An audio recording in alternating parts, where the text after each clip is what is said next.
Tá com soluço? Eu acho que sim. Bebe água que logo passa.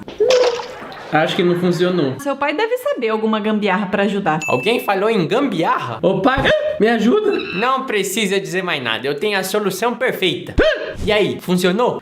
Eu acho que não, pai. Ah, eu jurava que ia funcionar. O que vocês estão fazendo? Tentando me livrar desse soluço. Já sei, você quer a solução?